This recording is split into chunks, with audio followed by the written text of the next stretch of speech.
Good evening. On behalf of the Celiac Society of India, I'd like to welcome everyone to today's webinar on restoring health through inflammation control and diet. The Celiac Society of India was established in 2006. Our mission is to bring wheat sensitivity to mainstream dialogue for optimizing health. The Society undertakes activities to generate awareness about wheat-related disorders, its early diagnosis, and effective management. Many of you may have attended the webinars we put together in the last 2 years, and today's session promises to be equally enthralling. On this note, I'd like to extend a warm welcome to our panelists, Dr. Paul Clayton, Ms. Ishi Khosla, and Ms. Mala Sekri.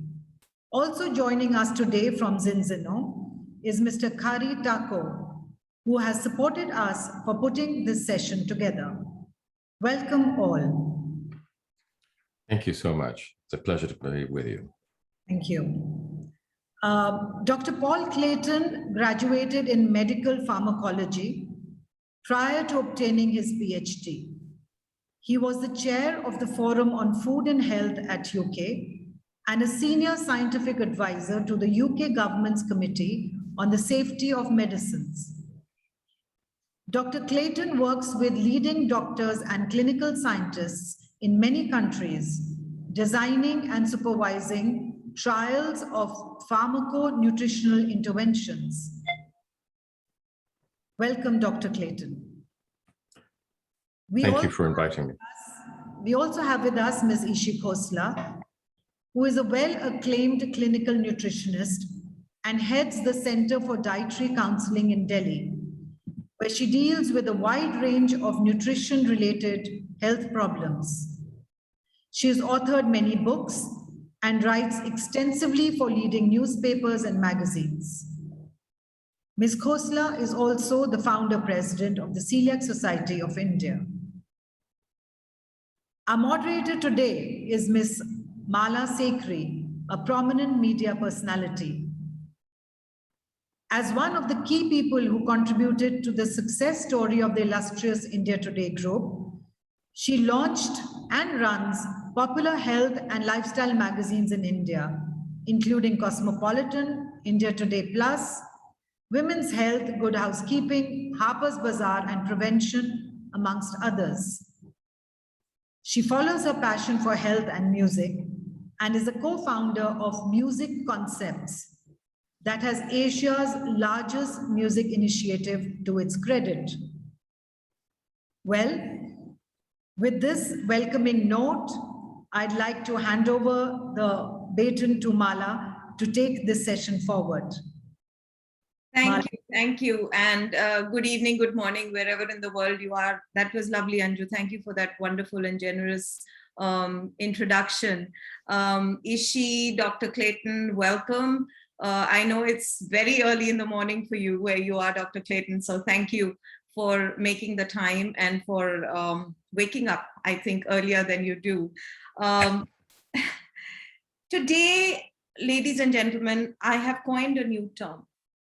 Health robbers, foods, conditions, life situations that rob you of being the best that you can be health-wise, or the healthiest that you could be. Today's topic is perhaps one of the most discussed and most misunderstood topic on health. This is a health robber that enters your life stealthily and can create havoc, resulting in serious disease. In the past, everyone heard the word inflammation, and many associated it with a temporary condition of the body as a reaction to an injury or even a mosquito bite, which is more relevant in India. In the last 2 years of the pandemic, however, inflammation has acquired new meaning, and today, inflammation is being talked about extensively as the root cause for most diseases that we know of. Not just that, COVID has taught us that following an anti-inflammatory lifestyle in every which way will keep this dreaded disease at bay, or at best mild. We will talk about all of this and more with our two lovely experts. Do stay on till the end to get key takeaways on how you can make small changes to counter inflammation day to day. And keep your questions ready, please, for the Q&A. You can post them on the chat to the admin. We have never known more about our bodies, and yet armed with all the information, we are still fighting disease day in and day out. Let's start, if you allow me, to de-jargonize some of the terms we're going to hear today. One of the reasons that I wanted to start on this note is because as experts, as people who are extensively involved in this field day in and day out, there are a lot of terms that are very simple for you, but for a lot of us, we don't even know what inflammation means or what chronic inflammation means. So I'm going to start this off in very simple terms. Dr. Clayton, could we just get a very simple definition of what this means? Well, first of all, one has to distinguish between acute inflammation and chronic inflammation. They're rather different things. Acute inflammation is more like the inflammation you described, the response to an injury or a mosquito bite. And that's short term. It's actually part of the body's defenses, and it's all about preventing infection and also about recovering and restoration of damaged tissue. All of that's positive. Under certain circumstances, and particularly if you're eating the wrong kind of diet, that inflammation can move from being acute, which is short-term, to chronic and long-lasting. Now it becomes very destructive because it unlocks a sequence of events that leads to the slow disorganization and then destruction of healthy tissue. And that is at the heart of most of the chronic degenerative diseases. So when you say chronic, doc, basically what you mean is that your body is in a state of inflammation throughout. It's something that you can test? Yes, that is correct. It's not easy to test, but there are laboratory investigations that you can implement to see what's going on. They're not very sensitive. They're not quite as accurate as we would like. And what that means is, in many cases, we have to go back to being rather old-fashioned doctors. Instead of going to the laboratory, we have instead to listen to our patients, to look at them, to look at their symptoms. And actually, in many cases, that gives us a better indication as to whether they have chronic inflammation or not. And what would you, as a doctor, what would you look out for? What is the touch and feel assessment of this? Say, from a person that you're seeing as a patient? Mm-hmm. Well, one of the signs that we would look for is raised diastolic blood pressure. Now, you know, your blood pressure, you have a high number and a low number. The low number is your diastolic blood pressure. If you have chronic inflammatory stress in the body, that interferes with the body's ability to maintain a normal lower blood pressure number, and that starts slowly to increase. Now, I know that Indian public health is not in a very good state at the moment, and you have enormous numbers of people who have high blood pressure. That is actually telling you, in the majority of cases, this is someone who has chronic inflammation. Basically, the lower number is what you have to look out for. That's actually important, but there's certain other symptoms that we would take very seriously. So if, for example, you can see varicose veins, that's a sign of chronic inflammatory stress. Hemorrhoids would be another. Depression is actually a third. And if you have aches and pains in the joints, that's another symptom. Asthma is another. All of these are giving us a clue that there is inflammation at the core of the problem. Okay, so having identified that the body's inflammatory system is actually an immune response to a temporary situation versus inflammation that continues in your body, how does it then lead to disease? Well, it's quite complicated. I'll try and simplify it as much as I can. There's a sequence of events in the body if you have chronic inflammatory stress, which leads to the result, the release of some very destructive enzymes. They're called matrix metalloproteases, but I won't go into that. But the effect of leaching these enzymes into the body's tissues in low amounts over long periods of time, it leads to the progressive erosion and destruction of healthy tissue. Now, if that's in the joint, your cartilage plates are getting thinner and you develop osteoarthritis. If it's in the bone starts becoming thinner and eventually it fractures. If it's happening in the linings of your arteries, atheroma builds up until one fine day you have your first heart attack. Okay, So I can see that it's not as simple as one would have expected to explain away inflammation. Ishi, would you like to make any comments on inflammation and how it affects us? I will come to the diet part later, which I know is something that you'd like to address specifically. But any thoughts on inflammation, and can you de-jargonize it for us in the Indian context? Yeah, I mean, thank you, Mala. And I would just simply make it in lay language for anyone who's listening, as a sort of a fire. It's a sort of inflammation is equivalent to a slow fire or smoldering in the body. And it is heat in a certain way. And we all know that heat or fire is a positive thing if you use it correctly. But if it goes wild and unchecked, and if it's chronic and in the wrong places, it can lead to problems. So typically, if you imagine inflammation, it is literally like a little fire that is being lit on a daily basis. It's called chronic systemic inflammation. Low-grade chronic systemic inflammation is about literally smoldering around your body. And we have several causes, and we will get to the bottom of that.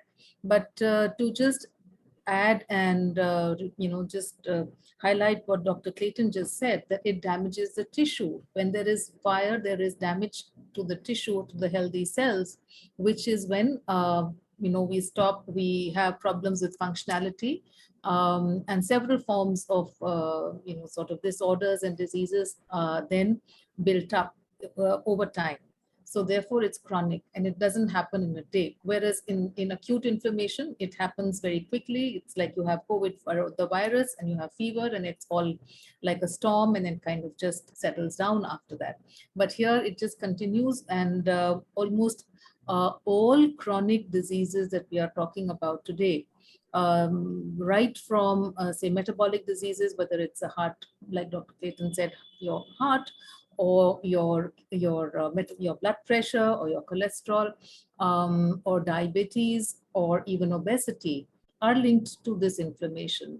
Now we also have evidence that autoimmune disorders like thyroid disease, multiple sclerosis, alopecia, skin disorders, psoriasis, eczema, colitis, ulcerative colitis, and Crohn's, etc., are all linked to inflammation, and that is where it all starts. And of course, to must add even things like problems which are growing like an epidemic, like cancer, is also rooted in low-grade chronic inflammation. So it is really the starting point. And even Mala, just one sec, even simple things like aging, we can halt if we control inflammation. Okay. So right from every bit of your functionality today can be destroyed or boosted depending on how you treat your body. Okay, so just to take you back to the question I asked Dr. Clayton, we know that there are certain tests in the laboratory. I think Dr. Clayton made an excellent point in saying we need to go back to old-fashioned medicine, where the doctor has to touch and feel and figure out whether you have chronic inflammation or not. How much faith you as a practitioner, and you who make recommendations basis testing, how much faith do you have in tests like the CRP, ESR, and other inflammatory benchmarks that we tend to see in laboratory tests? As Dr. Clayton mentioned, they're not very sensitive. So are we going totally on the basis of these tests, or are we doing a balance of touch and feel and testing? Ishi? Were you addressing that? Oh, okay. Sorry. Is that for me? Dr. Clayton, why don't you answer that, and then we'll get on to Ishi with this one as well. Well, CRP or even HSCRP, ESR, all the rest, and we have many, many analytes that we can look at. Really, none of them are sensitive enough. They're very crude, very non-specific. There are some very specialized ones, ICAMs and VCAMs, that you can use to measure chronic inflammation in the linings of the arteries. But in most cases, we simply can't get access to these little fires that are smoldering away in different parts of the body. The only way you could do it, if you wanted to run tests, would be to take a biopsy, a sample from that tissue, and measure that. Then we could see all kinds of signs of inflammation, all kinds of chemicals, all kinds of messengers. But the problem is that these are very, very small fires. They're banked all the way down. They're smoldering very, very slowly, which is why the damage that they cause only becomes evident after decades, 30, 40 years. And that's when the heart attack happens, or you start to show the signs of dementia. So the lab tests are really not ideal. What has happened in much of the research and much of the clinical aspects of this has shifted back towards, as I said, this rather old-fashioned kind of medicine where we take the trouble to actually look at our patients. We listen to them, we hear what they have to say, and we look for certain signs and symptoms, like the ones I mentioned. It's really music to my ears what you're saying, because for a long time we have believed, and this is rampant, and apologies to the doctors if there are any who are listening in as audience, but the reliability or the over reliability on diagnostic tests, I think, is one of the big problems that we are facing in public health today. The inability to have a face-to-face and a touchy-feely doctor who will actually diagnose you on the basis on the way you look. And that's really your first indication that something's wrong. Dr. Clayton, you want to add something? No, Mala, that is such an important point that you're raising. We have allowed to be created a kind of an age of diagnostic paranoia. The doctors have access to so many different lab tests. And to be honest, frankly, most of the time, they don't even know how to read them. We don't really know whether one analyte going up or down or a little bit, it tells us something, but it doesn't really give us a good insight into the overall condition of the patient. It's very easy to fall back on these tests because then you don't have to make decisions. You simply feed your patient into an algorithm and, the pharmaceutical company says, when you have this number, you use that drug. This is a terrible, terrible way of practicing medicine. And let me just put this in context for you. The last 50 years has seen an absolute explosion of these diagnostic tests and another equally destructive explosion of pharmaceuticals. Yet during this period, public health has gotten worse and worse and worse. The way to improving public health, and in most cases individual health, is not through these diagnostic tests and pharmaceuticals. It is through diet and lifestyle. And the evidence base to support that is very extensive now. The only reason why the medical profession has not moved further in this direction is that they have become, in some ways, the captive audience of the pharmaceutical industry. And that does not help them, and it certainly does not help their patients. So the cure is in what you eat. Dr. Clayton, if I'm reading between the lines, you're saying we know everything, but we are sicker than we ever were. Is that?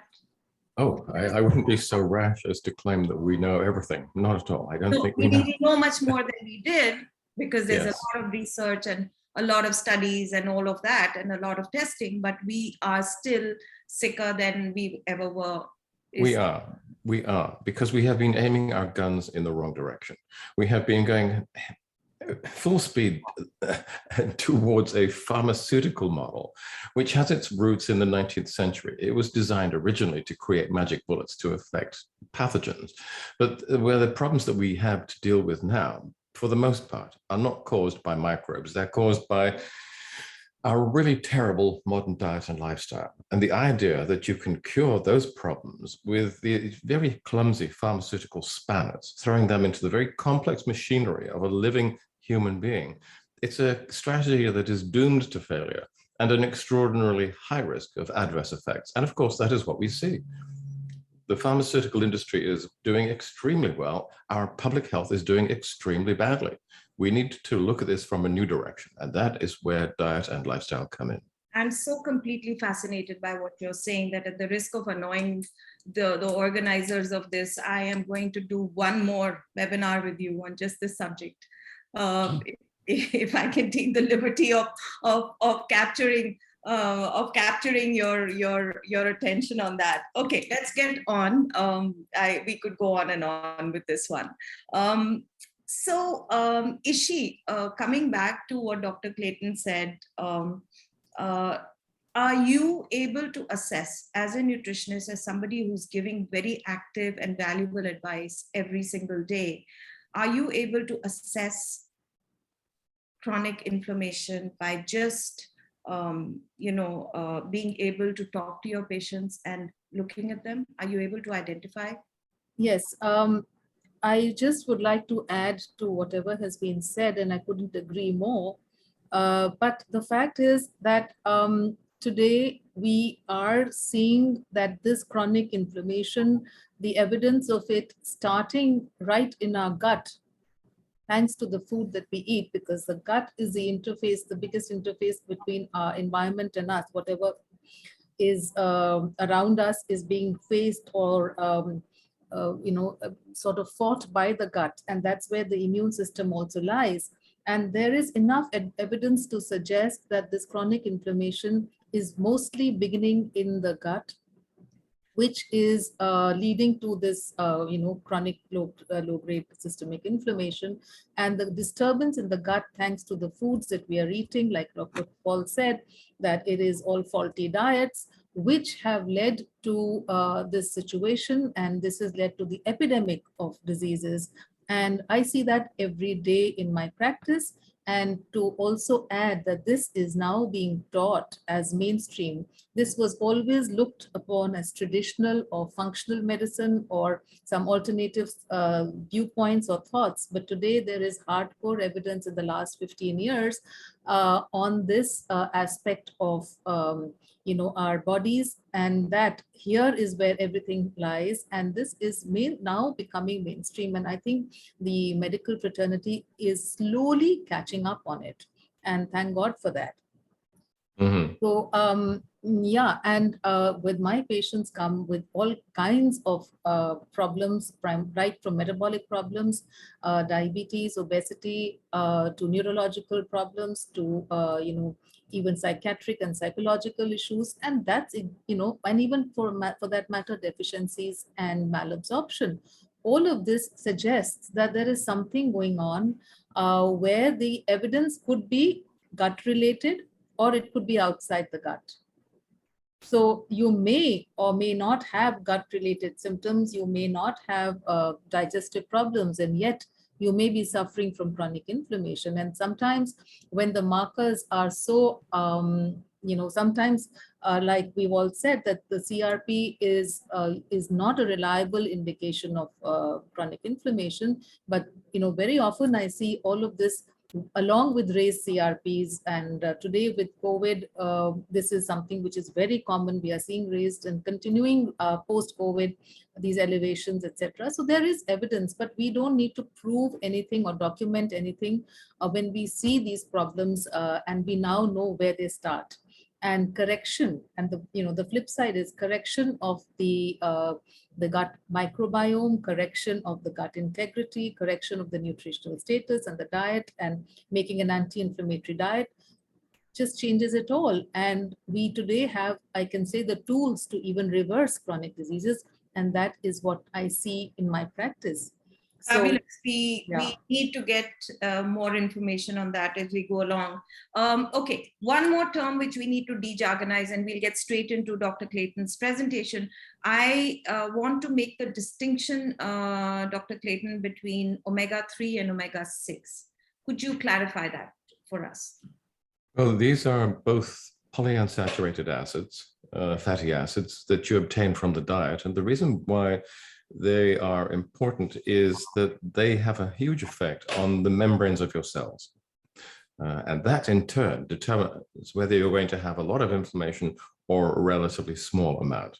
So yes, I agree that dysbiosis, which is related to a diet, has an important effect on events inside the gut, and that has effects on various problems outside. But there's other factors too. The human body is extraordinarily complex. Diet is extraordinarily complex, and there's no one single solution or strategy.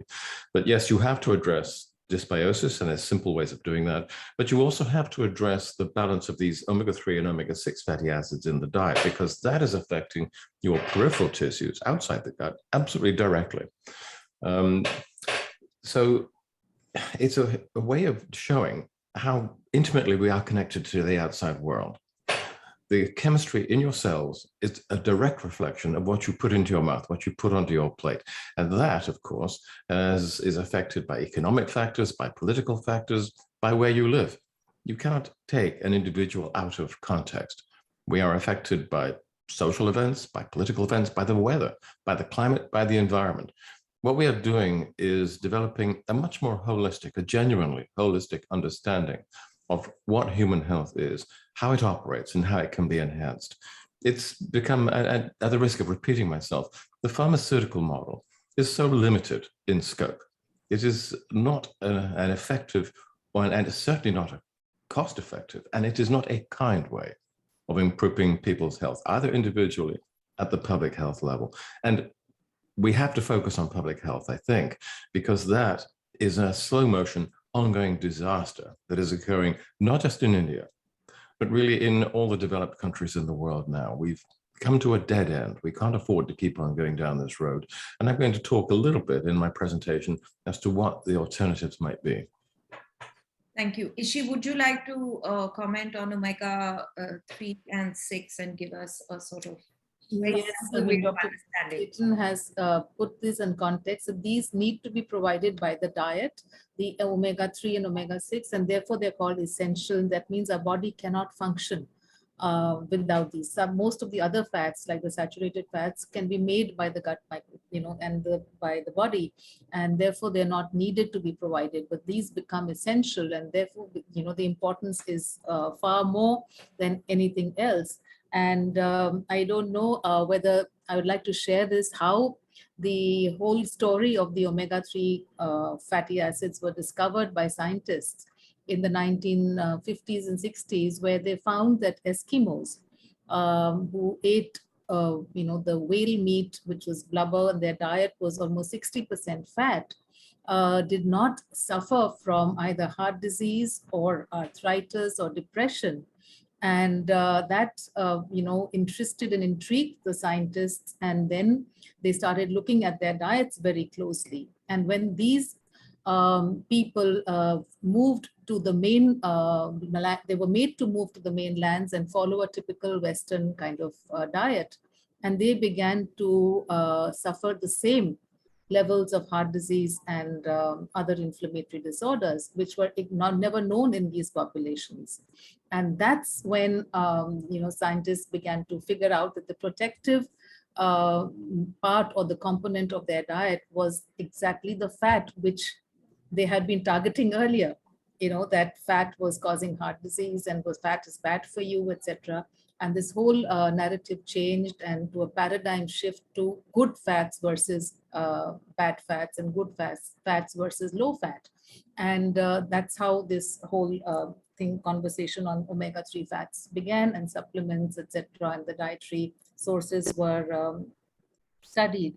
So along with that, we had what we call the Mediterranean diet, which was also producing a paradox, because the Mediterranean diet also was very high on fats, relatively speaking, and they had olives and olive oil and fatty fish and nuts, etc., which along with the other components, however, had a protective impact, and heart disease and other chronic diseases were much lower in these parts of the world, in the Mediterranean area, looking at Greece, Spain, Italy, and the regions around. And it kind of reinforced this whole narrative, and that, thank God for that. Otherwise, we'd still be doing low-fat diets and making ourselves miserable. So yes, there is a lot to be said about this, and I think We'll come back to this in our second session. Dr. Clayton, we'd like to get straight on to your presentation, if you would be so kind as to just introduce us to it. Of course. Then let me just share my screen with you, and it should be possible to do that like this. And at this point, you should have on your screen let me see. You should have a full, do you have the full screen now at this point? Yes. Okay, now I'm just trying to, that's not quite right. I'm just going to stop the share at this point because we have a slight problem. Let's try it again.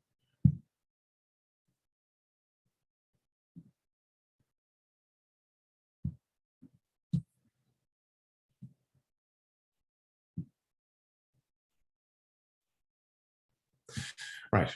So at the heart of, I think, public health in general, and indeed of a healthy life, should be the concept of balance. It's one that has been disregarded in the West, but is understood, I think, in much of the Far East and in Southeast Asia too, of course. The concept of balance in life is actually very well exemplified by this match that we need to find between the omega-6 and the omega-3 fatty acids. And the reason for that is that these fatty acids are built into this structure here, which is actually a diagram of a cell membrane, the membrane that surrounds all of the cells in the body. And if you look very carefully, you can see in that sort of between those tram lines, you can see little molecules which have a ball at one end and two tails. These are phospholipids, and they form the basic background of your cell membrane. And if you look at them in more detail, you can see that each one of them has got a head, which is, it sticks out into the cellular environment, but inside, between those tram lines, you've got the fatty acids. It's a lipid environment. And the lipid environment consists of those tails, the phospholipid you can see down there. You've got a straight one and one that's crooked. The straight one is a saturated fatty acid. The crooked one is a polyunsaturated fatty acid. And that can be either omega-6 or omega-3. And you really need to have the right proportion of omega-6s and omega-3s in your cell membrane in order to be able to mount an acute inflammatory response where you need to protect yourself, but not so unbalanced that you move on to a chronic inflammatory response, which is destructive. So I'll keep this very simple. I've tried to make it as simple as I can. Those two parallel lines running across the top of the screen, that's your cell membrane.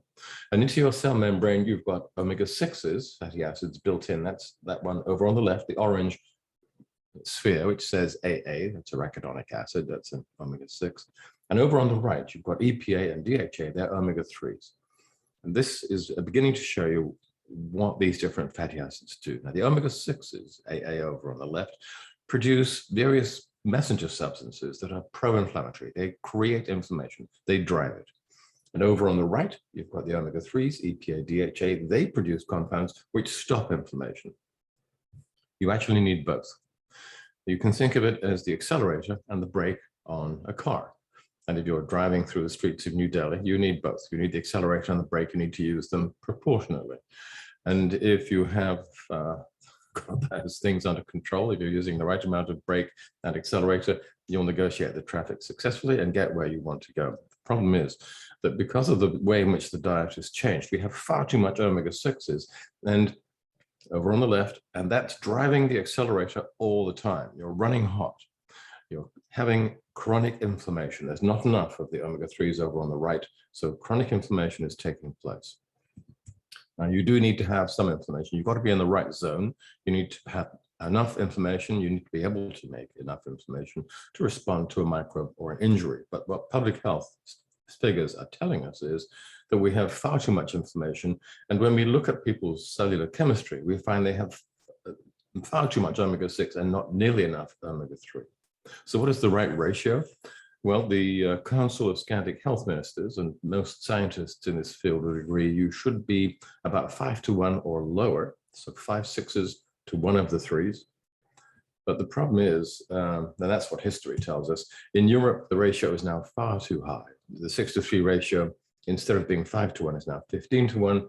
In the United States, it's 25-to-1. In India, it's 40-to-1 or higher. This is one of the key reasons why there is so much chronic degenerative disease in India today, why the picture is getting so much worse. What we have found, and many other scientists as well, is that when you lower that 6-to-3 ratio, get down to 5-to-1 or below, most inflammatory stress disappears. And as Nishi was saying, when you do that, the chronic degenerative conditions stabilize. So very quickly, this is how it works.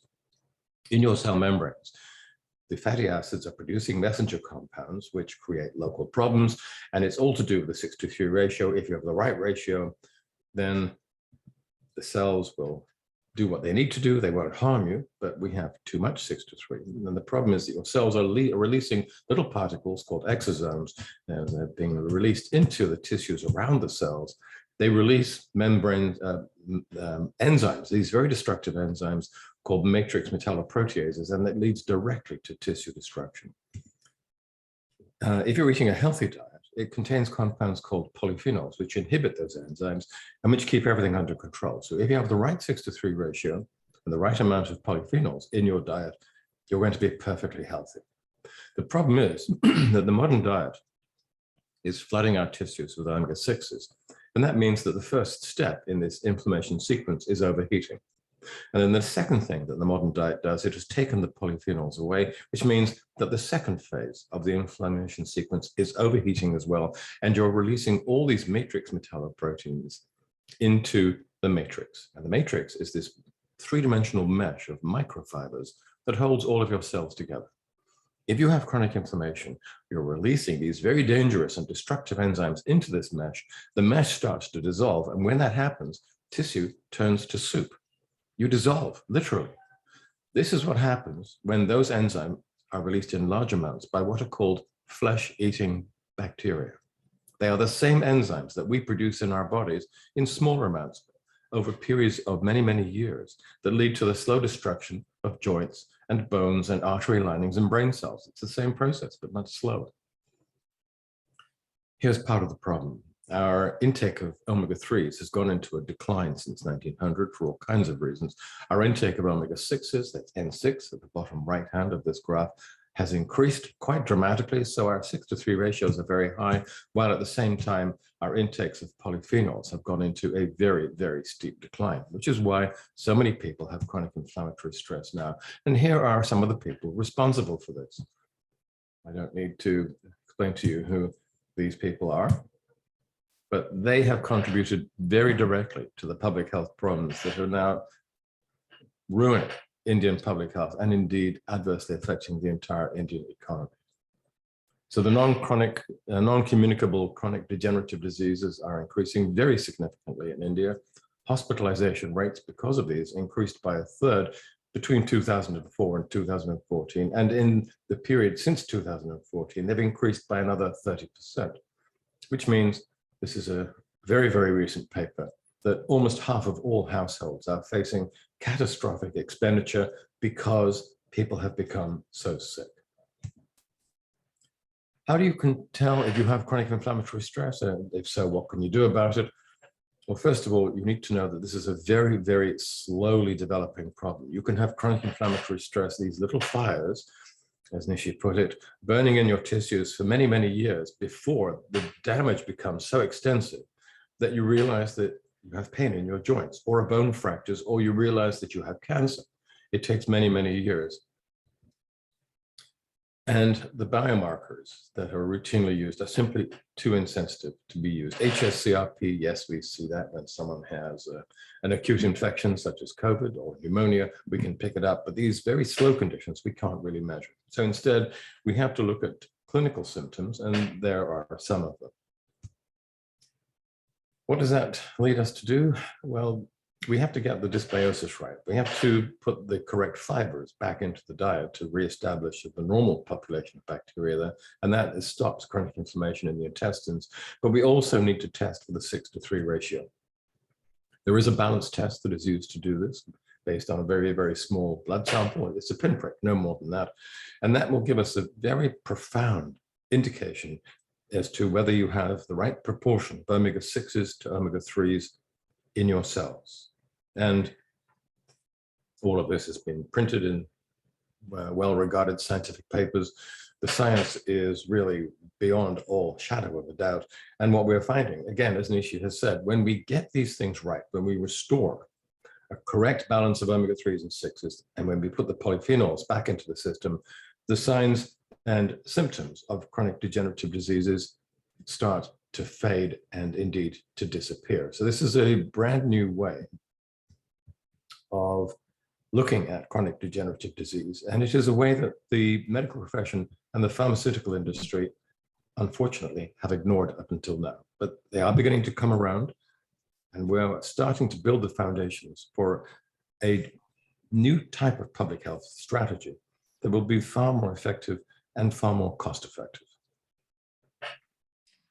Thank you, Dr. Clayton. That's fascinating. What stood out for me, one of the statistics that you outlined, American diets 15-1, Indian diets 40-1. To my mind, and excuse me, you live there. That's where it all started, didn't it? Well, if you're still eating a traditional diet, then you're not going to have very much chronic inflammatory stress at all. We talk in terms of the post or the pre-transitional and the post-transitional diet. Every nation that has left its traditional diet behind and moved on to the modern and increasingly ultra-processed diet has seen a huge increase in the numbers of people with these chronic degenerative diseases. Not only have we seen an increase in the numbers of these diseases, we've seen a decrease in latency. That is, we are seeing them occurring in younger and younger groups of people. Basically, populations today are being slowly and chronically poisoned. Could you tell us more about the test that you mentioned? Just like to understand that a little more. Well, of course, this is there's something called a balance test. It's run by a forensic analytical laboratory in Scandinavia who work with the World Health Organization. And it is based on a very simple pinprick test. This is something you can do at home. You have this tiny little needle, you stab your finger, put a drop of blood onto this special litmus paper, seal it in this aluminium envelope, and it goes into the post. And then about 15 to 20 days later, you can go online, and using the code that was issued with each test, you can identify your results, see them online. And that will tell you right away, do you have a 6-to-3 ratio, which is in the healthy area? Has it become elevated because of your diet to the point where it is likely to cause chronic inflammation and therefore increase your risk of disease? Now, once you find, if you find that you're in the green zone, that is, you're a 5-to-1 or less, you're going to be pretty healthy. Your chances of having a long, healthy life skyrocket. If you find that your ratio is not 5-to-1, but 15, 25, 40, 50, or even 100-to-1, and we've seen all of that in India, then you are very dramatically more at risk of chronic inflammatory stress and non-communicable degenerative disease. So this is a way for you to find out for yourself what your biochemistry is, what your risks are, and then, of course, you can, if you want, you can take preventative action, appropriate action. So excuse me for saying this, because I know it sounds a little stupid, but because we're all lay people here, I binge on McDonald's for, there I've said the word, binge on McDonald's for 10 days. I take the test. Yes. How does it affect my result versus I'm doing what I normally do and I take the test? Very simple, it won't, because the test is representative of what you've been doing for the last 4 months. Okay. It's not a snapshot. It's actually, it's an averaging process. So it's a very accurate way of giving you an insight into your longer term dietary habits. Okay. Okay. So it's like the HbA1c or whatever that is. The sort Exactly. Rather than taking blood glucose, which is, it's affected by your last meal, HbA1c is indicative of your lifestyle and your dietary preferences for a period of 2, 3, 4 months. The balance test works in the same way. Great. Ishi, so it's as simple as that. The answer to being astonishingly healthy is not in your medicine cabinet, it's in your refrigerator. So tell us more, Guru Ishi, what do we have to do? You have to unmute yourself. I said, I totally believe in the dictum which says, your kitchen is the best pharmacy. So be it the refrigerator or the kitchen, certainly you have everything going there. And what has happened in the last 50 or more years has been a huge shift in the ecosystem, right in the, from the food ecosystem, and that is affecting our internal balance. And we can see from the presentation which you saw, the worst hit are the fats, which have changed, and the balance is skewed out of favor to absolutely pro-inflammation. And sadly, Mala, and for the listening audience, that a lot of pro-inflammatory fats have been disguised in our ecosystem and promoted and sold as heart-friendly. For And example, I think Dr. Clayton knows what I'm talking about. For example, trans fats were put into our system through margarines and all the bakery products and all the refried and reused oils that we consume on a daily basis, almost beginning our day with the bakery with that rusk and the biscuit, which is nothing but trans fat and of course sugar, but those are pro-inflammatory. And these have been sold to us as plant-based fats, natural fats, and plant-based oils. And actually, these are so inflammatory and artery clogging. So yes, the balance has been skewed, but the irony is that we have had all of these in the belief that we were becoming healthier. Similarly, all the refined oils versus all the cold pressed oils that we have driven away, and the natural fats in India, we're talking about butter and ghee and coconut oil and sesame oil, such fabulous oils, and even castor oil, how powerful their anti-inflammatory benefits are, and yet we abandoned them in favor of highly refined polyunsaturated omega-6 laden fats. So this has been the biggest damage, and I think our kitchen in India could actually boast of having all of these traditionally. And not only that, look at our spice box, with the turmerics and the fenugreek and the mustard seeds, even the lentils, some of them, even the kidney beans are laden with these good fats. And just before you get on to the other food groups, because we were on fats, this is often asked, butter and desi ghee suddenly become the good boys, right? We've said cholesterol from animal sources and butter desi ghee is from there. How do you explain this? How have they suddenly become such wonder foods? So the thing is that cholesterol was certainly looked upon very suspiciously for, again, the wrong reasons, for maybe the wrong approach, that we found cholesterol deposits and we said, oh, it's cholesterol deposits in the plaques and therefore cholesterol must be bad for us. But the fact is, cholesterol is produced by a healthy body for a reason. And if you saw Dr. Clayton's slides, there was a cell membrane which said phospholipids, and that is mainly cholesterol. So all our cell membranes use cholesterol to be strong, and also our hormones use cholesterol to be, to be made. So cholesterol was not a bad thing, and a healthy liver makes about 1500 milligrams of cholesterol daily. It's the inflammation which has led to the problem, and therefore almost a physiological response by the body to up-regulate the cholesterol in our system. So that's perhaps what's happened. That's not, it is a hypothesis, but certainly the cholesterol, dietary cholesterol correlation with heart disease became very weak. And butter is the short I want to make. So the butter and ghee were also driven out for the same reasons, and also for the reasons that they were using saturated fat as in one, painting it all with one brush.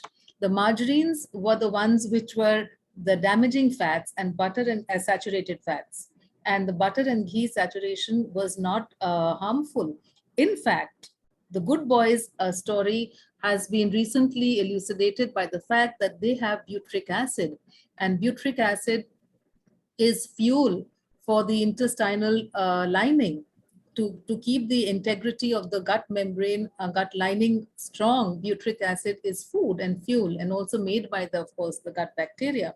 So these, functions have been, elucidated, and we don't have to go by so much of, they were part of the diet when heart disease and, these diseases were really not known. And so there has to be some questioning and rethinking on these. So, and there are other benefits. So, Dr. Clayton, just coming back to omega-3 and omega-6, in your opinion, why has this balance got so skewed, and what can we do to restore it? Well, the reason why it has become so skewed is that we have abandoned our traditional diets, and we have become addicted to the convenience of ultra-processed foods and fast foods. And what the food industry, the food multinationals, the big players in the global food space, what they've done is to pack all of their products with omega-6s and sugars. These are empty calories, and they very directly contribute to the problems of widespread chronic inflammation that we see manifesting in our appalling public health today. This has led to some very strange situations. For example, in Italy, where in the small mountain villages, people still eat the traditional diet. The average age in some of those villages is, the population is well into their 90s and still healthy. But now they're starting to become really very old. They're starting to require help. And their children who went to the cities and ate a modern diet, they're all dead. And their grandchildren are too busy looking after their great-grandchildren to look after their grandparents. So this generation was so healthy for so long that they've become almost forgotten and abandoned. We see the same thing happening in India. Those people who remained in the countryside eating a traditional Indian diet are perfectly capable of remaining healthy and functional into their 70s, 80s, and 90s. Their children who've moved into the cities, working, let's say, in IT or in call centers or whatever they do, who have developed an addiction to the addictive foods sold by McDonald's and Pizza Hut and all of those kinds of people, those children are getting sick. They are clogging up the hospital system. They are starting to die before their parents. And this is the reason for the absolutely appallingly negative trends in Indian public health that we are seeing today. You have to wean yourselves off this addiction to ultra-processed foods and go back to eating a simpler and more traditional diet. That is the key to improving public health. Doc, I just want to make the distinction because the last 2.5 years have seen most of us working from home, revisiting our kitchens in a sense, dining out much less. Yes, there's been a lot of takeaway and deliveries and all of that. I won't get into any of that. I want to make the distinction so that everybody who's listening to us today doesn't go away completely depressed.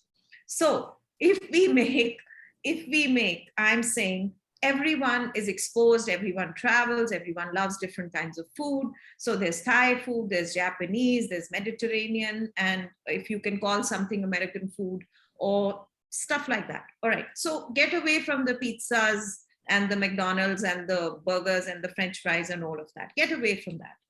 Have we to be careful about cooking?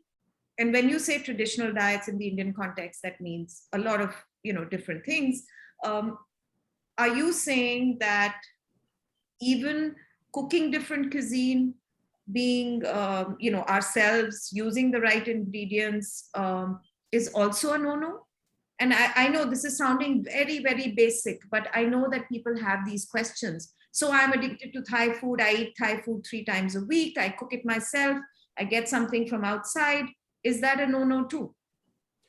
No, not at all. I would say to most people, the best thing and the simplest thing you can do to improve your health expectancy is to learn to cook yourself with basic produce. And whether it's Thai or whether it's Indian, and I should say that the Indian cuisine is the most sophisticated and extensive in the world, then providing you're working from scratch, working with basic produce, you will already have taken a very major step towards improving your health prospects.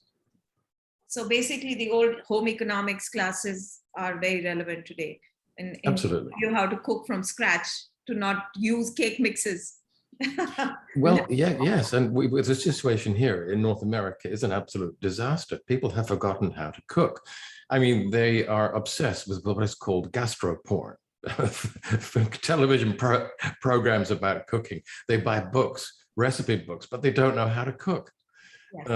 And so many people live on here is a diet of fast foods and takeaways. And again, you can see that in America's disastrous public health statistics. Yes. Ishi, just coming to the whole vegetarian aspect of this, because a lot of the fats that you've talked about, omega-3s particularly, sources of these fats seem to be a lot in fish, seafood, etc., etc. From an Indian perspective, where a lot of us may not want to go that route, what are the ways in which we can introduce more omega-3s in our diet? That's a great question and very important in our context. The fish oils and the omega-3s are rich in two essential fats called the EPAs and the DHAs. And these are the ready-made form in which the body utilizes them.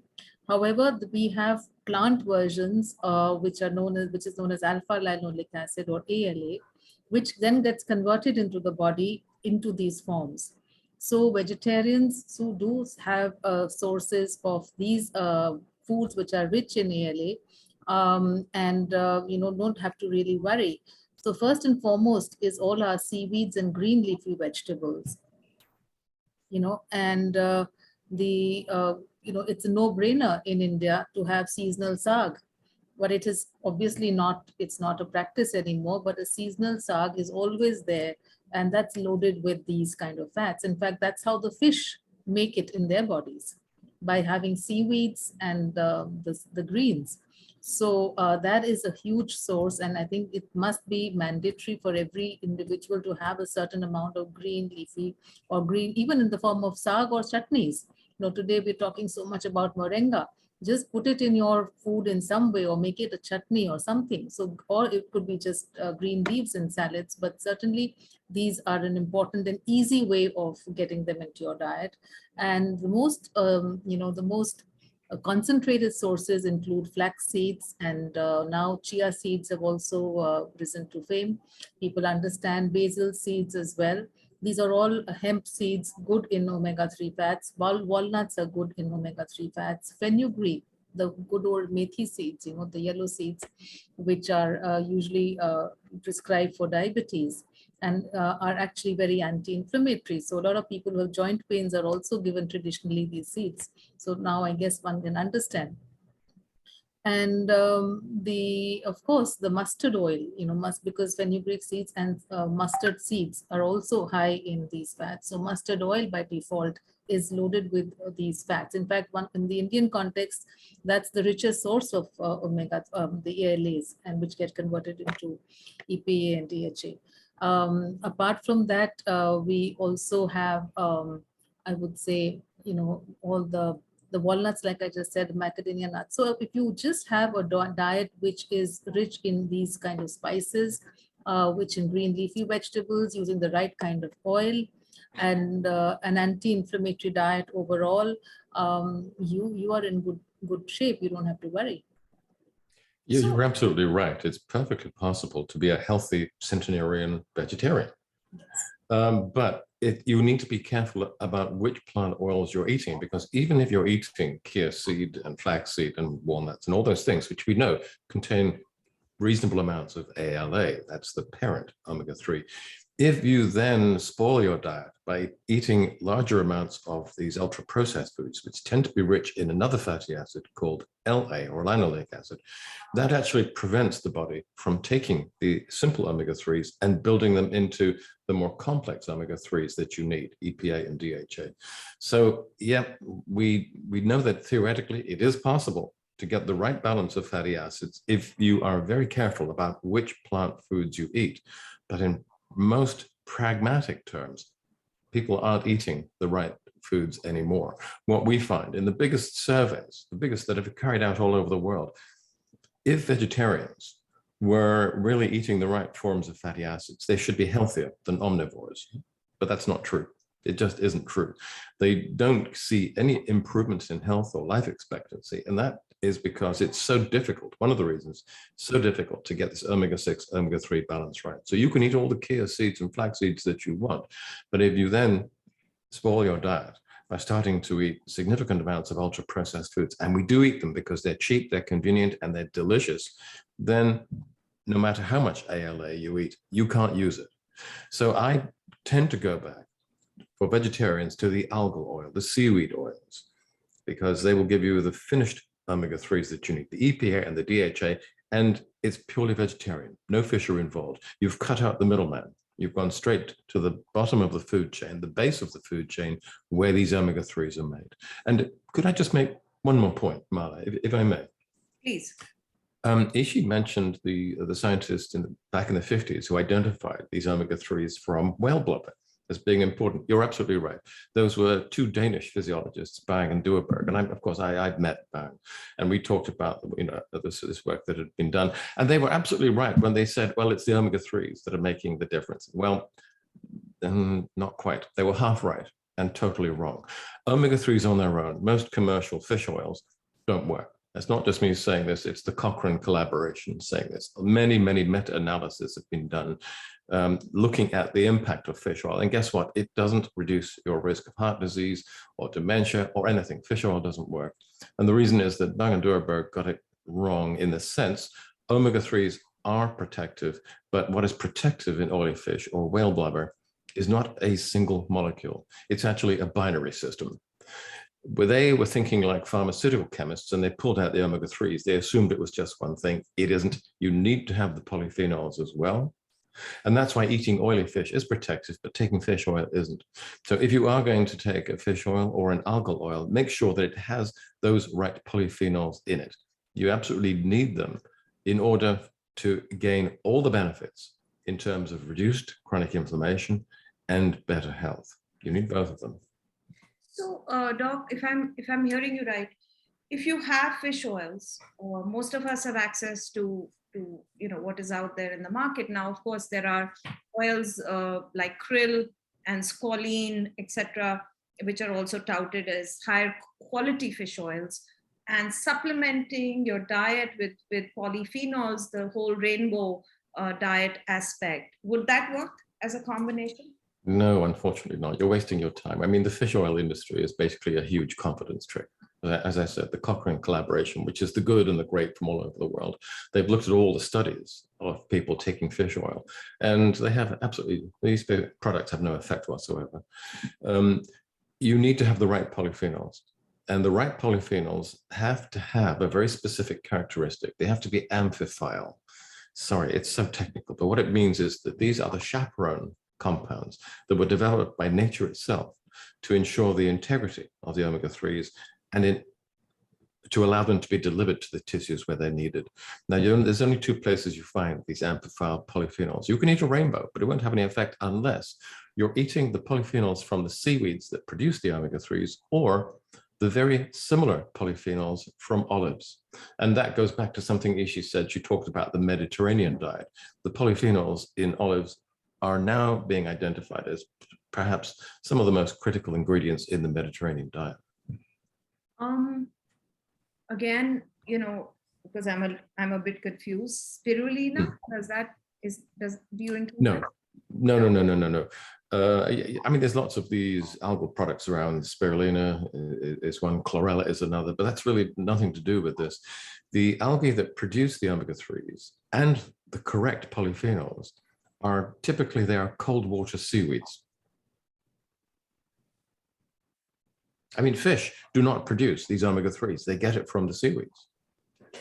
So, Doc, going back to what you said, people who got away from their traditional diets, this was not a part of the Indian traditional diet. No, it wasn't. You're absolutely right.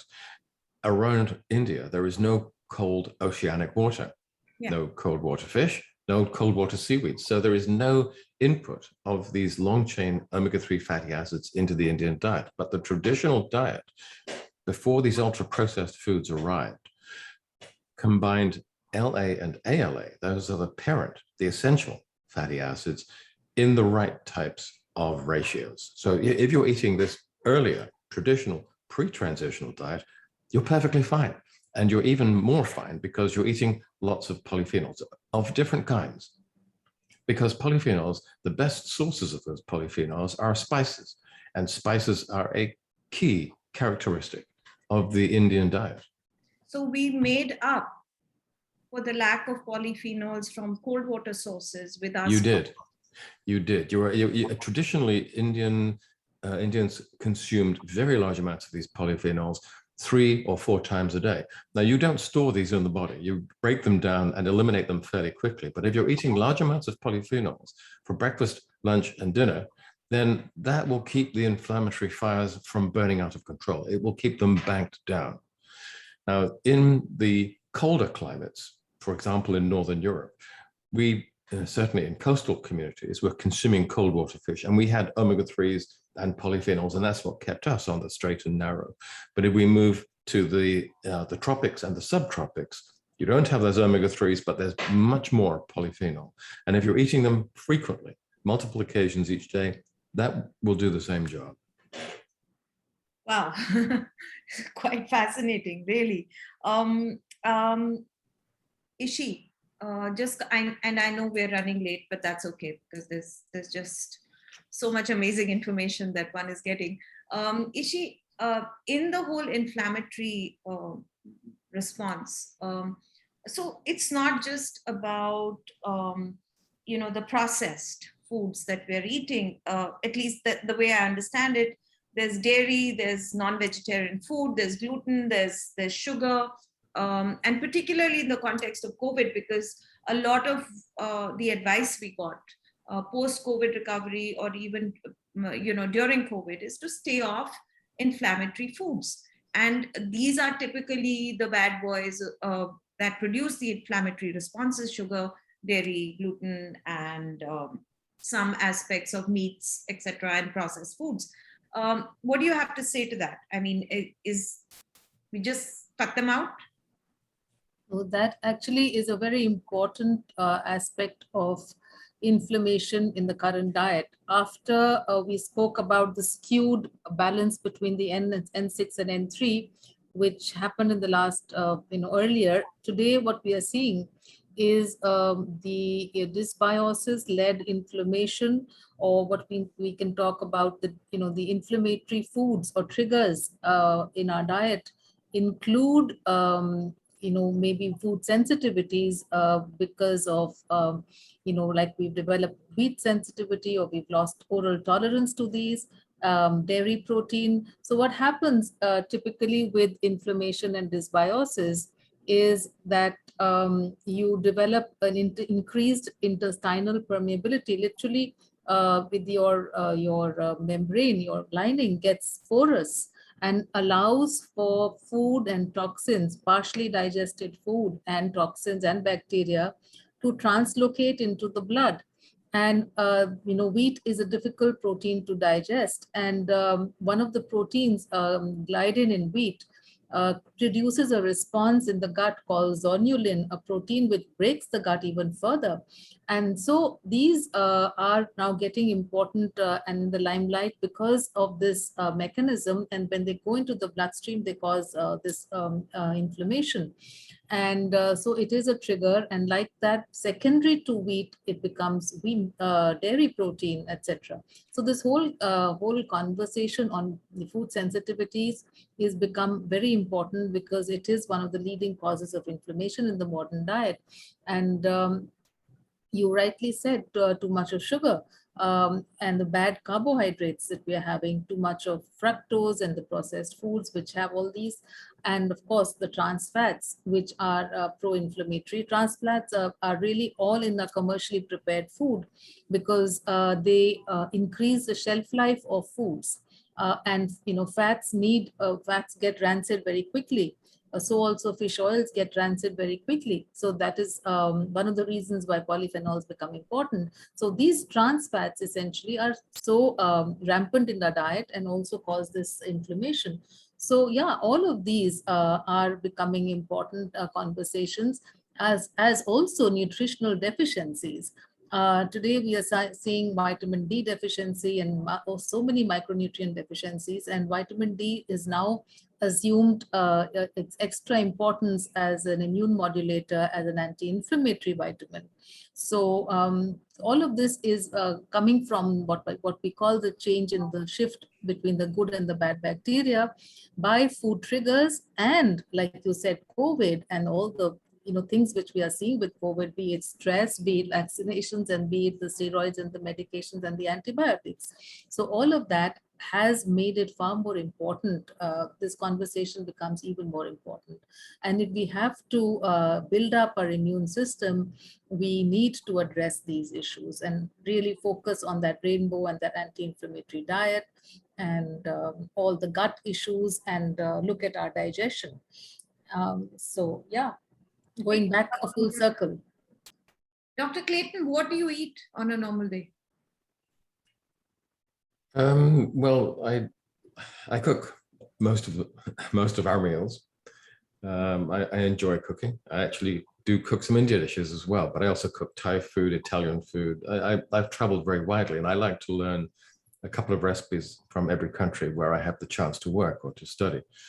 But another set of problems arises because fundamentally I'm a white collar worker.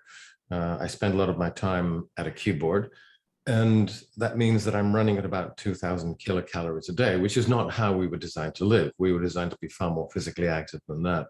So even if I were to make all the right food choices, I probably wouldn't be able to get enough of all the different things that the body really needs to run properly. So I use a couple of hacks. There's a couple of pharmaconutritional formulations that I helped to develop, and then I use those. They're kind of shortcuts. And for me, they seem to have worked. I mean, I'm 72 now, and I can still run 100 meters in more or less the same time that I did when I was at university. I was never a fast runner, I should tell you that. So I was never a champion, but my body hasn't really changed very much in the last half century. So living on an island has nothing to do with it, right? No. So I don't think you can stop the aging process, but we can certainly slow it down. You can accelerate the aging process, or you can de-accelerate it. And if you switch off chronic inflammatory stress, if you address the problems of dysbiosis, glycemic mismatch, there's a couple of other things you can do. If you do that, you move from the fast track onto the slow track. And I'm not doing that because I want to live forever. I don't. But I'd like to live and be productive for a little bit longer, because I find my area of study so endlessly fascinating. I just want to be able to continue to study, I think. So give us 2 hacks that you use. Well, to switch off chronic inflammatory stress, there's just 2 things you need to do. One of them is to use this balance oil, which contains the omega-3s from fish, but also has the right polyphenols, in this case from olive. It combines the Inuit diet with the Mediterranean diet, and that stops chronic inflammation. And then to come back to the point that has been raised about dysbiosis and problems starting in the gut, many problems do start there. And that is something you can address with another hack, a shortcut that I use, which is called Xenobiotic, which uses a lot of different prebiotic fibers. Now, you don't have to go down this road, because you can find prebiotic fibers in certain types of foods. Typically the pulses and the legumes would be the best source of those types of fibers. But to be honest, here in the United States, which is a bit of a culinary desert, it's sometimes quite difficult to find those things. So I use this shortcut. Fabulous. So that brings me to the next part of, I have so many questions, but I know we're running out of time. So it brings me to the next part, which is to invite Kari Taco. He promised me it was not pronounced curry as we do in India, but it's Kari Taco, to come and give us a short presentation on the Zinzino oils and the balance oils that we've been talking about for the last 1 hour. Yes, thank you, Mala, very much, and namaste to all the listeners. I'm in a happy position because Dr. Paula and Ishi already pretty much covered everything. So I'm just gonna try to give a layman with a few pictures, like the basic idea that we have already gone through today. So thank you. And I'm going to share my screen for a little bit.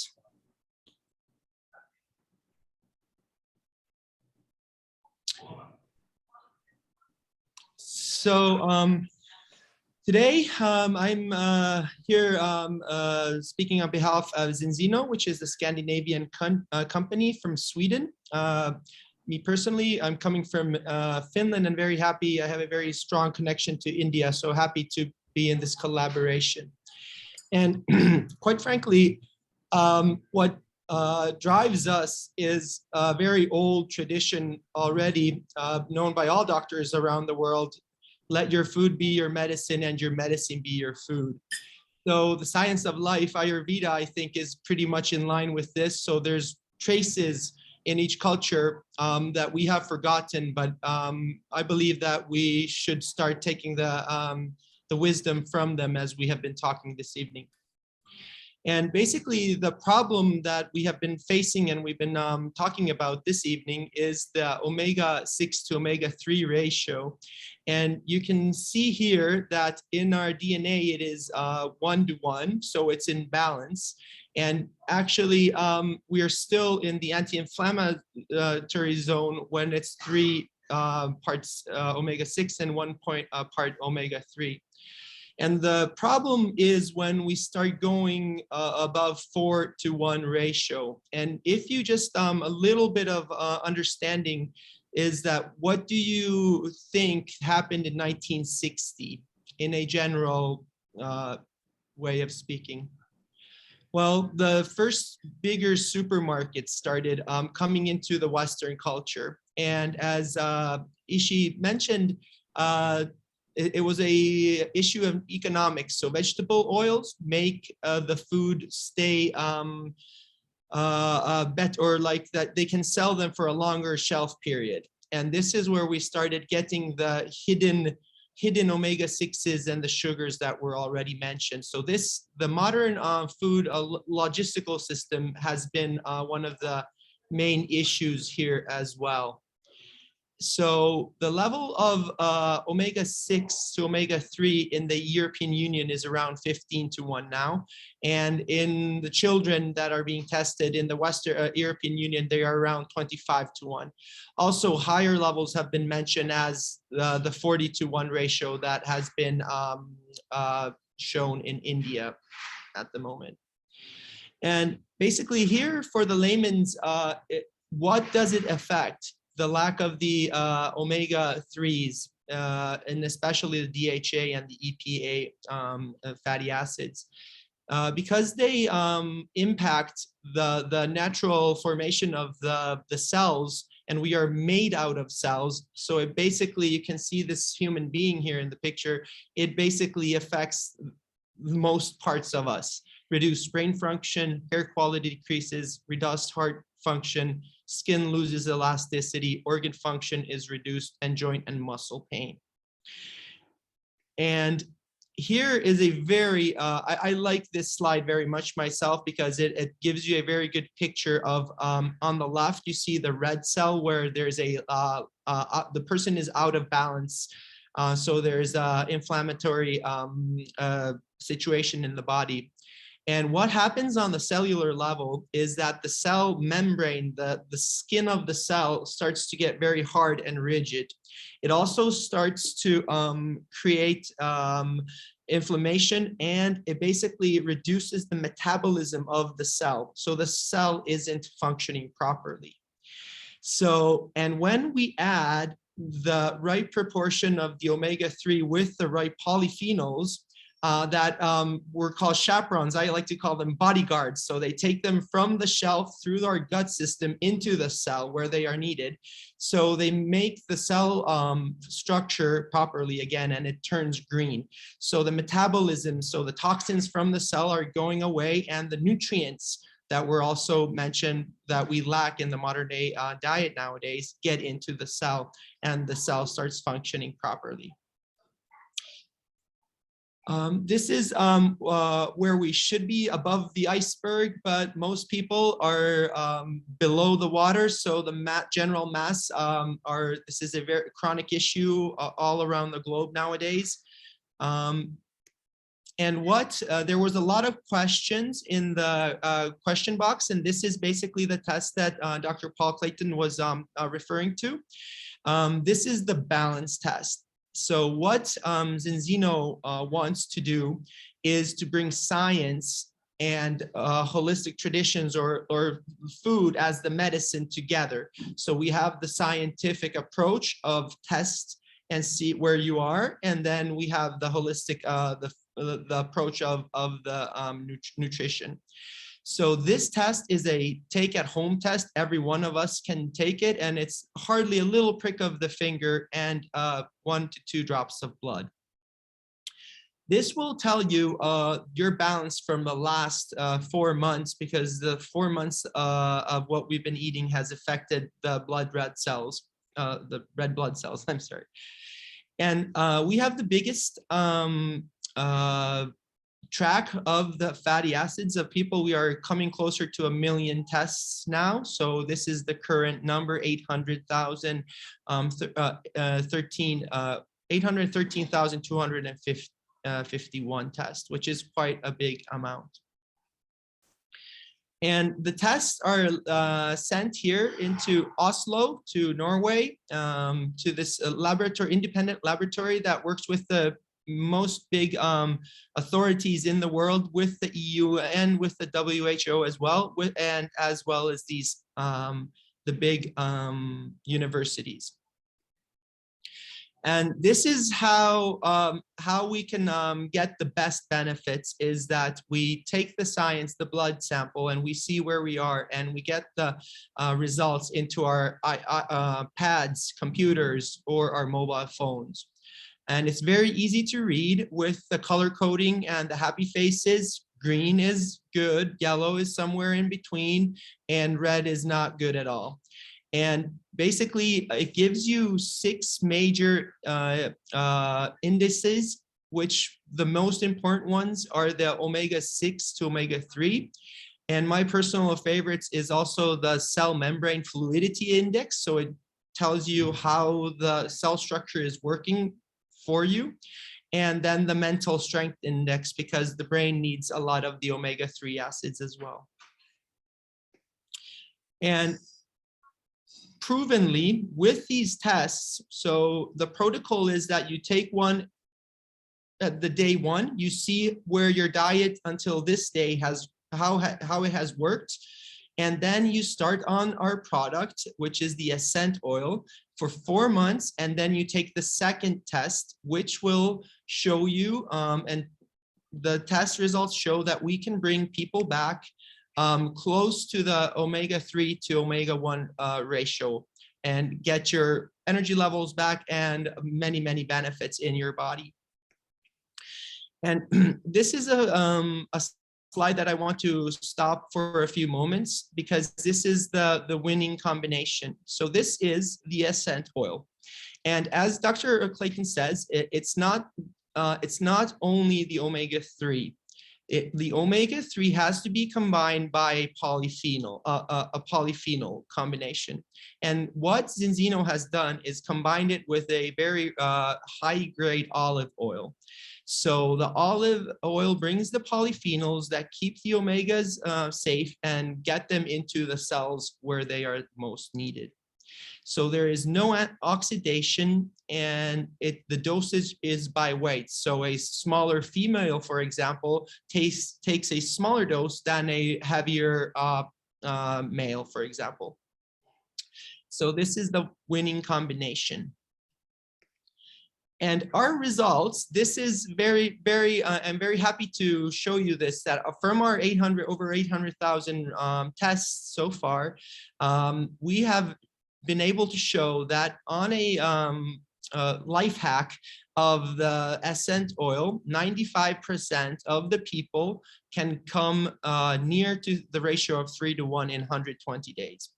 So basically, after all of this, this is very exciting for me. I love this, but I do understand that not everyone does. So basically the one step that you can do and change nothing else at all is to take 1 tablespoon of the essential oil. And that is as simple as this can get in the end. Preferred is also some other changes in your diet, but this is the first step. For all of those people who have gotten a lot of information tonight, this is one simple step that you can do. And as you see, the test result is all green right now.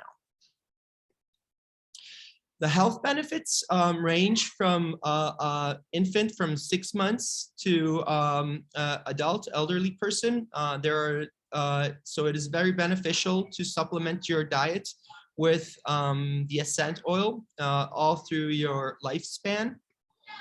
And this truly is the very first steps of taking a step in the right direction. And I just want to mention that Zinzino has come into the Indian market 1 year ago, and we have now the test and the essential oil available. And I'm sure that we are in the process of bringing the dietary fiber blend that Dr. Clayton was also mentioning, but this is the best way to start to take the steps in the right direction. And that was my part. I hope I helped some people out there in the audience to get like simple steps. And so thank you so much for your for being here. Thank you. Thank you, Kari, and I hope that we will be able to use some of your wonderful products to achieve optimum health. So thank you for that. Just very quickly, we are coming to the end of this, but I wanted to focus on a very important aspect. So besides living on an island, fishing, growing your own vegetables, cooking your own food, hiring Jerry Seinfeld full-time or Kapil Sharma from India in the Indian context, for those of us who cannot do this, how can we make small changes to ward off disease, to ward off this health robber, inflammation? What can we do? So I want very, very quick answers, putting you in a spot. Ishi, key diet interventions daily, 1, 2, 3, 4, 5. Tell me. Unmute. Myself, yeah.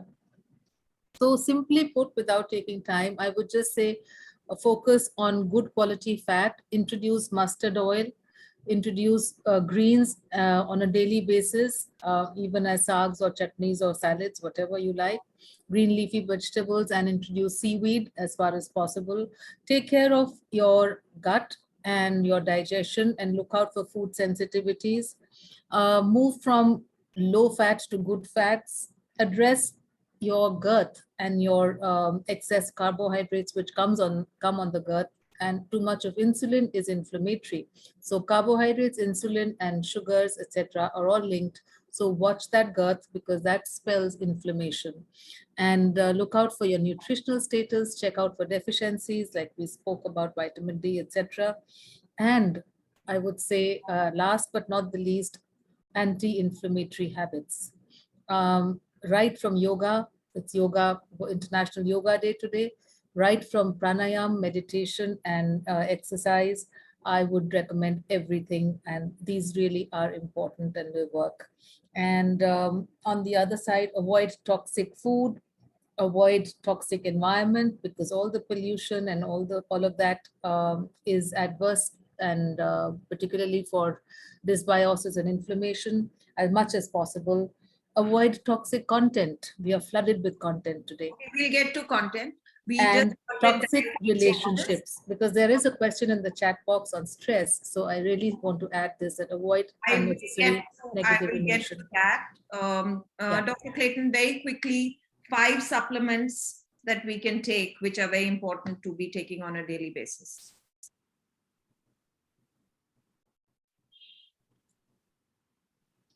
Sorry, you have to unmute yourself. So the most sophisticated and advanced pharmaconutritional supplements currently available, you can get from Zinzino, Kari Taka, whose name combines the best of Indian and the best of Mexican foods. he is someone who can get access to balance oil, but also to xenobiotic. And there's a couple of other pharmaconutritional formulations that you can access. You can't find these in the stores or online, I don't think. It's something that is only being made available in a very limited way through the direct marketing strategies. I would say that most of the supplements currently available are not worth taking. Again, I go back to the Cochrane collaboration. They've tested multivitamins and multiminerals. They don't work. They've tested fish oil. That doesn't work. You've got to be selective, very selective. Vitamin D, what's your take on that? Well, there was a recent paper that said that the more vitamin D you have, the less vulnerable you are to COVID. Well, that's true, but it's not a good paper because they get the arrow of causation and shooting it in the wrong direction. If you're very low in D, your immune system will be damaged, but that doesn't mean to say that taking D will make your immune system stronger. Your immune system has multiple requirements, and vitamin D is just one of many. Importing or improving the immune system using a very general nutritional program is a good idea, and I'm sure will be helpful.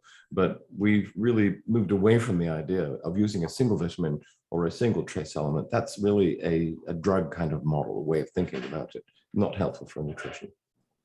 Okay. So here is where your toxicity comes in, Ishi. What are your key calm me down? Most of us are not calm people. We're all over the place. Key calm me downs. What will calm you down? In my experience, besides what I've already spoken about yoga, meditation, and pranayama, etc., in my experience, addressing the gut dysbiosis is huge. And because today we also call the gut the second brain, and most of the, in fact, if there are, they say 8 messages from the gut to the brain, there's only 1 from the brain to the gut. So essentially all the neurotransmitters, the happiness hormones, whether it's dopamine, serotonin, etc., are secreted in the gut. And I feel in my practice, addressing food sensitivities, particularly wheat sensitivity, and sometimes even dairy, correction of the balance of good and bad, and correction of nutritional deficiencies, and along with the good fats, just changes everything. And this is real, it's not fiction.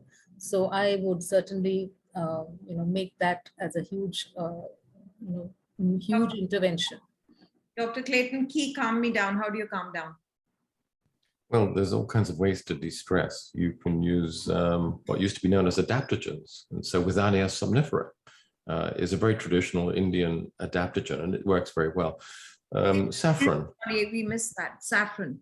Withania somnifera is one, very ashwagandha. And then another very traditional one, which has been shown to be very effective, is saffron. But I don't want to leave the idea that it's all about taking supplements. There's other ways of de-stressing as well. Taking a certain amount of exercise every day is a good idea, walking for 30 minutes, but then you have meditation, you have yoga, and there are many other ways of achieving the same end goal.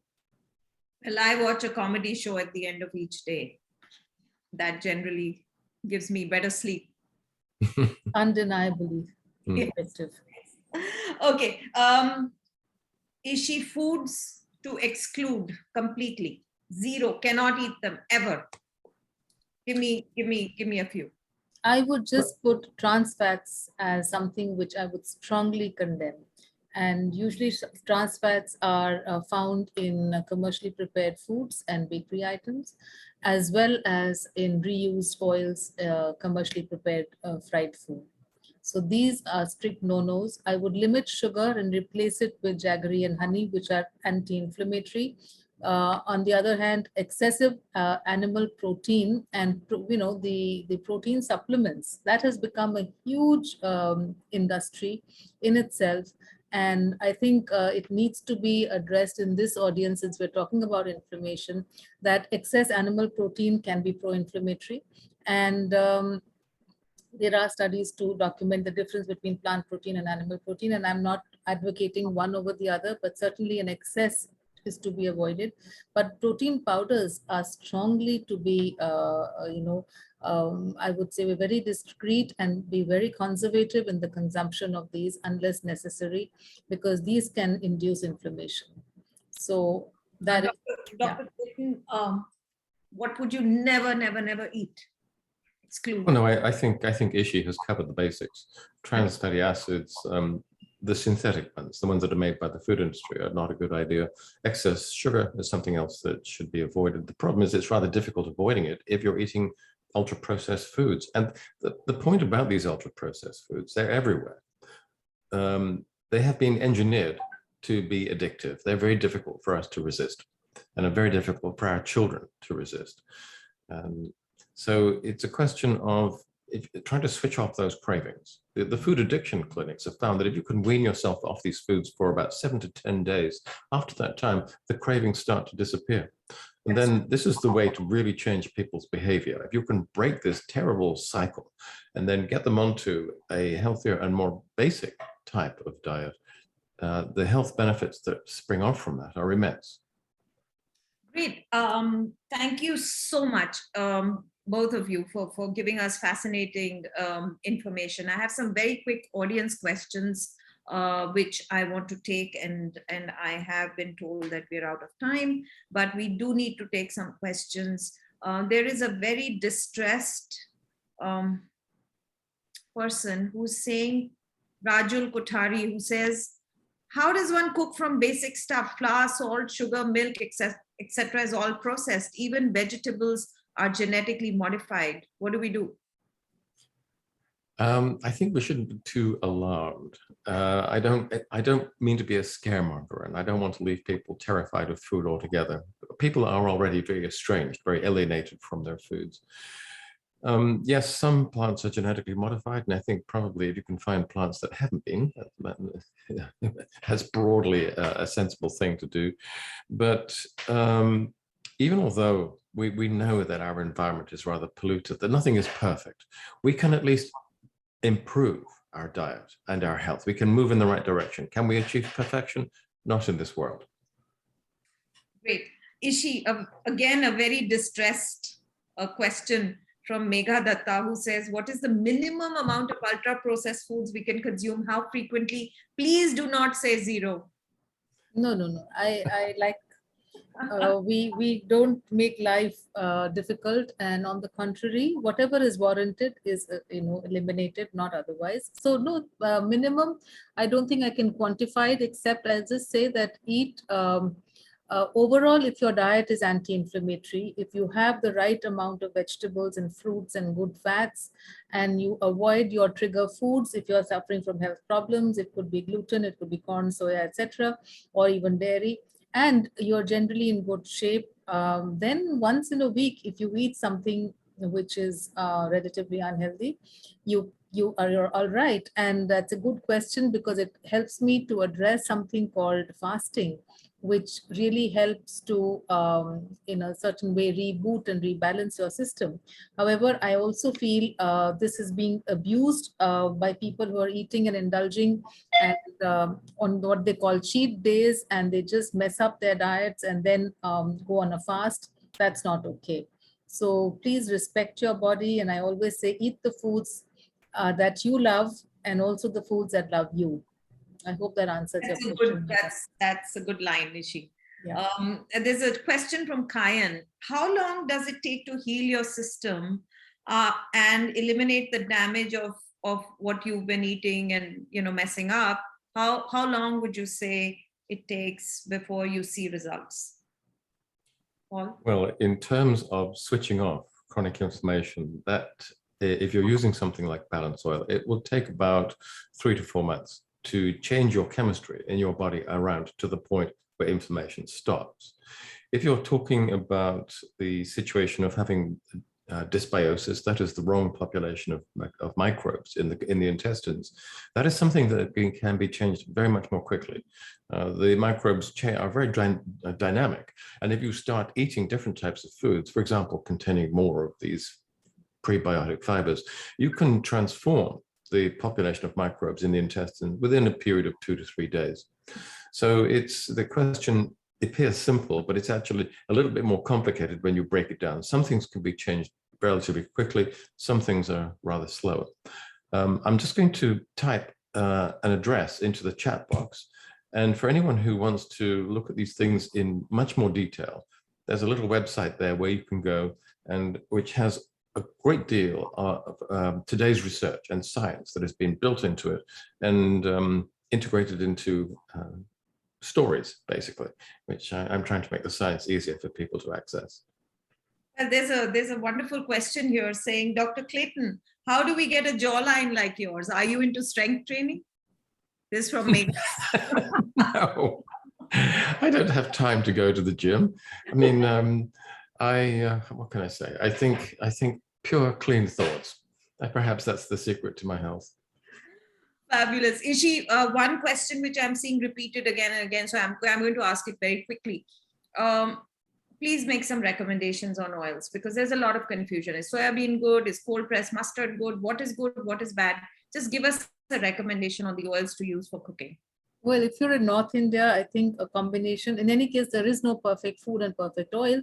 So also applies to fats. So I would say if you're an Indian household, use mustard, cold pressed mustard, use sesame, use desi ghee, use butter. And if you really need to eat fried food, make it at home in either in mustard oil or in groundnut or rice bran oil. I think groundnut oil. If you can add virgin coconut oil and some amount of good castor oil, and if you can add extra virgin olive oil, you have everything. I agree. I agree. Castor oil, olive oil for cooking? Yes, yes. Well, with olive oil, it has a low smoke point. That is, if you overheat it, it will start to oxidize. Once it starts to oxidize, that's not a good idea. So here's a very simple tip. If you're going to be frying in olive oil, every good cook knows this, just put a few drops of water in the frying pan and keep an eye on them. What will happen is that the water will boil, and as it boils, it removes heat from the frying pan and keeps the oil at a reasonable temperature. Once those water droplets have gone, put a few more in and keep on doing that. And that will help to keep the oil within the right temperature range and prevent it from oxidizing. Oh, that's very interesting. That's a great tip. And don't reuse the fried oil. That's no. Wherever you are. And of course, a lot of the fast food establishments do exactly that. They use the oil far too many times. And the more you use it, as you well know, Ishi, you start to form these fatty acid end oxidation products, which are highly pro-inflammatory. So another good reason to not spend too much time in McDonald's or Taco Bell or Kentucky Fried Chicken. Yes. I think and we've it's got that commercially not viable for anybody to. And if you look at the question box, there are a lot of very distressed people. But basically, I have to say, guys, it's your health, you know. And if the compelling reason, and I know some of this, Dr. Clayton, because I've run women's magazines. If the compelling reason is great skin, great hair, then do it for that reason. You know, if nothing else compels you to change your habit, and it's only the way you look, then do it for that reason. For heaven's sake, drop the junk. Get on to it. Sorry, you had something to say. Well, no, I was going to say that when I talked about slowing down the aging process, I'm slowing it down in every way. Exactly. We assume that as we get older, our joints have to become more painful, our bones crumble, our arteries sediment up, and we lose brain cells, our skin turns to paper. It doesn't have to happen. And I mean, I've been on this planet for a good 7 decades, and my biochemistry, my physiology, my body shape really haven't changed in half a century. You can slow all of these things down. You can hold on to your healthy middle age for many, many more years than we previously thought were possible if you make these very basic changes. But it's up to you. It's not something that you can go to a doctor for. These are changes you have to integrate into your own lifestyle. So the next webinar topic is going to be the secret lifestyle of Dr. Paul Clayton. Well, then it won't be a secret anymore, will it? Exactly. But thank you ever so much. I know it's been very early in the morning for you, and thanks ever so much for giving us all that information. Kara, fantastic. Ishi, as always, a delight to interact and to get all the no-nos and a very strict, you know, Ishi's a strict taskmaster, Dr. Paul, I must tell you that. Not many can get away with being lax. I've earned that reputation with Mala for sure. Yeah, and you back to you. And thank you all very much. Thank you, Mala. Thank you. Thank you, Dr. Clayton. Thank you, Ishi. Thank you, Mala, for a delightful session. I'm sure we all have carried back a lot of food for thought. I have to do the honors of thanking our panelists and for sharing their pearls of wisdom. Thank you so much, Mala. A loud round of applause to you for stringing together this discussion and also for your insightful questions. Kari has left, but I'd still like to thank the Zinzino team for supporting this webinar, and we hope many of us can benefit from their products. Behind the scene, we've had people working, Neha, Jain, and the tech team from Himalayan IT Solutions, and also the Celiac Society volunteers, especially Shivani, who's worked tirelessly behind the scene. To all the audience, thank you so much. I'm sure this was worth the while. Do stay tuned to our future communications, as we shall be bringing in more sessions on optimizing health. Do contact us at the Celiac Society of India.com for any queries, and we promise to get back to you. Thank you so much once again. Thank you, panelists, Dr. Paul, Ishi, Mala. Thank you. Thank you all. Thank you. Pleasure. Thank you, Dr. Paul.